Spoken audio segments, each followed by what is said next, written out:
Field marshal Asim Munir का दौरा अमरीका। Washington में थिंक टैंक, पॉलिसी माहिरीन और आलमी मीडिया से मुकालमा। ISPR के मुताबिक मुलाकातों में पाकिस्तान का असूली मौक़िफ़ और स्ट्रेटेजिक विजन पेश किया गया। आसिम मुनीर ने खत्ते में अमन और इस्तेहकाम के लिए पाकिस्तान के गैर मुतज़लज़ल अज़्म को उजागर किया। मार्का है ऑपरेशन बुनियानुल मरसूस और दहशतगर्दी के खिलाफ कुर्बानियों पर रोशनी डाली गई। फील्ड मार्शल ने कहा, पाकिस्तान ने दहशतगर्दी को बतौर हाइब्रिड वॉरफेयर हथियार इस्तेमाल करने वाले किरदार को बेनकाब किया। दहशतगर्दी के खिलाफ सबसे ज्यादा कुर्बानियां पाकिस्तान ने दी। आलमी और इलाकाई तनाज़ात में पाकिस्तान का मुतवाज़न मौक़िफ़, मुज़ाकरात और सिफारतकारी पर जोर दिया गया।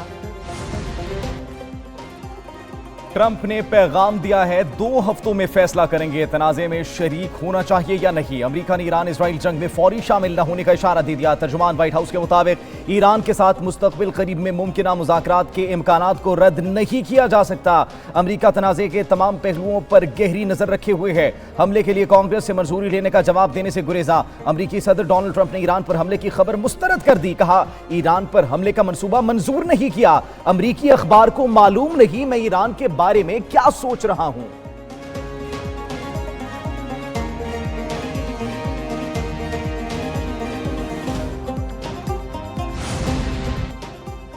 ईरान का इसराइली हमले रुकने तक मुज़ाकरात न करने का ऐलान। ईरान ने फौजी ताकत का सिर्फ महदूद हिस्सा इस्तेमाल किया। ईरानी वज़ीर ख़ारजा अब्बास अराग़ची कहते हैं, ईरानी जवाब के बाद दीगर ममालिक खुद को इस जाहिलियत से दूर रखेंगे। ईरानी हुक्काम कहते हैं, मिसाइलों ने इसराइल के 4 तहों वाले फौजी मराकज़ को तहस नहस कर दिया। ईरान ने शीबा पर एक मिसाइल फायर किया जो निशाने पर लगा। इसराइली दिफाई निज़ाम मिसाइल को रोकने में नाकाम रहा।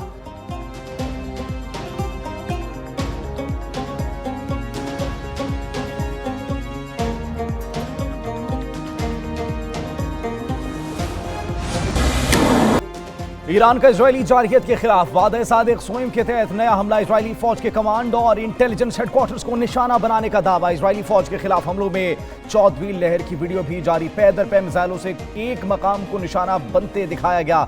ईरानी मीडिया के मुताबिक इजरायली फौज के यूनिट 8200 को शदीद नुकसान पहुंचा है। ईरान का इजराइल के जनूबी इलाकों पर मिसाइल हमला। ईरानी मीडिया के मुताबिक दमूना में इजरायली एटमी रिएक्टर पर मिसाइल दागे गए। जनूबी इजराइल में ईरानी मिसाइल गिरने से मुतादिद मकामात पर आग लग गई।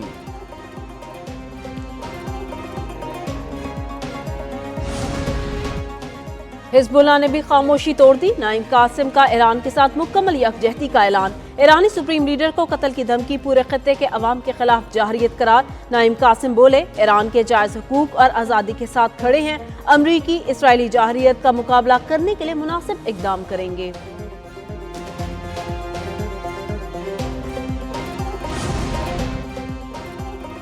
इजरायली फौज के ईरान पर हमले जारी। अरब मीडिया के मुताबिक रश्त में सफेद रूद इंडस्ट्रियल टाउन में धमाका। शुमाली ईरान में सफेद रूद सनती कॉम्प्लेक्स को भी निशाना बनाया गया।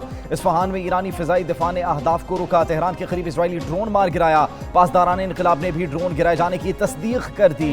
डेड सी इलाके में फिजाई हमले के सायरन बजाए गए। इजरायली फौज का ईरान में मिसाइल लॉन्च प्लेटफॉर्म पर हमला। इजराइल का 3 ईरानी मिसाइल प्लेटफॉर्म तबाह करने का दावा। इजरायली फौज ने कहा, मिसाइल इसराइल पर दागे जाने थे। इजराइल का ईरानी कमांडर को शहीद करने का भी दावा। ब्रिगेडियर जनरल मजीद खादमी पासदारान इनकलाब के इंटेलिजेंस के नए सरबराह मुकर्रर। ईरान ने आला सतह पर इंटेलिजेंस क़यादत में तब्दीली का ऐलान किया।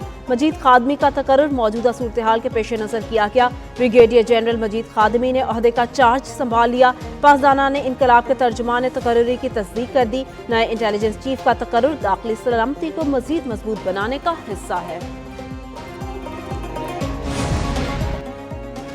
मशरिक़ वुस्ता की कशीदा सूरत हाल। चीनी सदर शी जिनपिंग ने 4 अहम तजावीज़ पेश कर दी। फौरी जंगबंदी का भी मुतालिबा। चीनी वजारत खारजा के मुताबिक सदर ने शहरियों का तहफ़्फ़ुज़ यकीनी बनाना नागुज़ीर करार दिया। मुज़ाकरात और मुकालमा आगे बढ़ने का बुनियादी रास्ता। बैनुल-अक़वामी बरादरी के अमन के लिए कोशिशों का भी मुतालबा किया। चीनी सदर की रूसी हम-मनसब से टेलीफोनिक गुफ्तगू भी हुई। दोनों रहनुमाओं ने ईरान पर इसराइली हमले की सख्त मजम्मत की। आलमी क़वानीन की खिलाफ वर्जी करार सिफारती हल पर जोर दिया। चीन ने ईरान के मामले पर रूसी सालसी की हिमायत भी कर दी। मोदी का जंगी जुनून, खित्ता एटमी तसादुम के दहाने पर। ग्लोबल पीस इंडेक्स ने संगीन वार्निंग जारी कर दी। मोदी की इंतहा पसंद पॉलिसियों से कश्मीर और खित्ता शदीद खतरे से दो चार। रियासती दहशतगर्दी और फॉल्स फ्लैग से मोदी खित्ते को जंग में झोंक रहा है। Sydney Institute for Economics and Peace ने होशरुबा रिपोर्ट जारी कर दी। भारत की खिलाफ वर्जियां आलमी बहरान को जन्म दे रही हैं। भारत ने हालिया पहलगाम हमले पर पाकिस्तान को बिला सबूत मरूदे इल्जाम ठहराया। भारत ने पाकिस्तानी शहरियों पर हमले से जंग का आगाज किया। पाकिस्तान का शुमाली भारत पर मौसर दिफाई रद्द-ए-अमल, जबकि LOC पर भी मुंह तोड़ जवाब।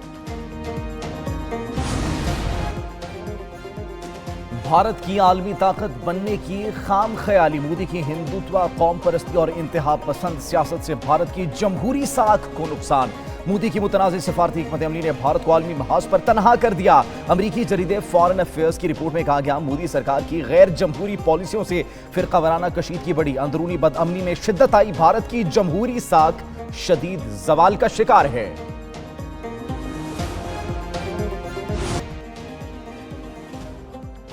वजीर आजम शहबाज शरीफ की जेर सदारत पाकिस्तान नेशनल शिपिंग कॉरपोरेशन की उमूर पर जायजा इजलास। बहरी जहाज कम होने से समुद्री तिजारत पर कौमी खजाने से सालाना $4 बिलियन खर्च करना पड़ते हैं। वजीर आजम की PNSC के बेड़े में इजाफे के लिए लीज पर बहरी जहाज लेने की हिदायत। कहा 2 हफ्ते के अंदर अंदर PNSC का बिजनेस प्लान पेश किया जाए, जिसमें कौमी खजाने से सालाना $4 बिलियन का बोझ खत्म करने का लाहे अमल शामिल हो।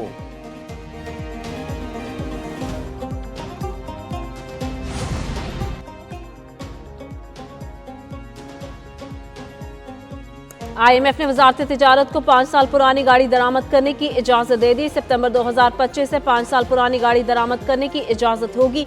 पुरानी गाड़ियों पर 40% इजाफी ड्यूटी आयद की जाएगी। सेनेट की कायमा कमेटी खजाना इजलास में वजारत तिजारत हुकाम की इम्पोर्ट पॉलिसी पर ब्रीफिंग। इनफरादी या कमर्शियल इस्तेमाल के लिए 3 साल पुरानी गाड़ी मंगवाने की पाबंदी खत्म। माली साल 2027 के बाद 7 साल तक पुरानी गाड़ी भी दरामद कराने की इजाजत। क्या सुप्रीम कोर्ट कुछ भी कर सकती है? कल को फिर हम कह देंगे कि वजीर आजम फारिग हैं। सुप्रीम कोर्ट के जस्टिस जमाल मंदुखेल के मखसूस नशिस्तों के केस की समाअत में रिमार्क्स पूछा, क्या सुप्रीम कोर्ट को हर केस में बेपनाह इख्तियारात हासिल हैं? मखसूस नशिस्तों के फैसले में क्या आईन और कानून की खिलाफ वर्जी हुई? वकील सलमान अकरम राजा ने कहा, मखसूस नशिस्तों के फैसले में किसी कानून की खिलाफ वर्जी नहीं हुई। अदालत की जिम्मेदारी है कि बुनियादी हुकूक की हिफाजत करे।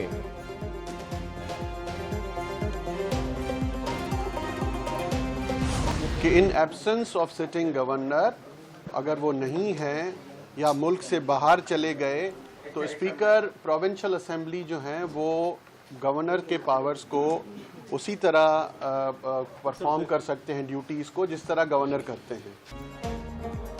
सिंध हाई कोर्ट में कायम मुकाम गवर्नर को इजलास के लिए जगह फराहम न करने के खिलाफ दरख्वास्त। सिंध हाई कोर्ट का फौरी तौर पर गवर्नर हाउस के दफातर खोलने का हुक्म। अदालत की पीर को अदालती अहकामात पर अमल दरामद की रिपोर्ट पेश करने की हिदायत। अदालत ने करार दिया, कायम मुकाम गवर्नर रिहायशी इलाके के अलावा गवर्नर हाउस के किसी भी हिस्से को इस्तेमाल कर सकते हैं।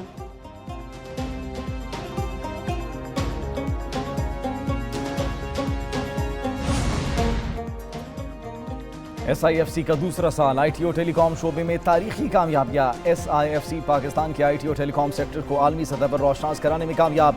गूगल, माइक्रोसॉफ्ट और सेस्को जैसी बैनुल-अक़वामी कंपनियों की सरमायाकारी से IT सेक्टर में इनकलाब। 2 लाख यूनिवर्सिटी ग्रेजुएट्स को IT स्किल्स ट्रेनिंग से रोजगार के काबिल बनाने का मनसूबा फाल। चीन के साथ 5 साला टेक्नोलॉजी और स्किल्स ट्रांसफर मुआहिदा, सनती जिद्दत का आगाज।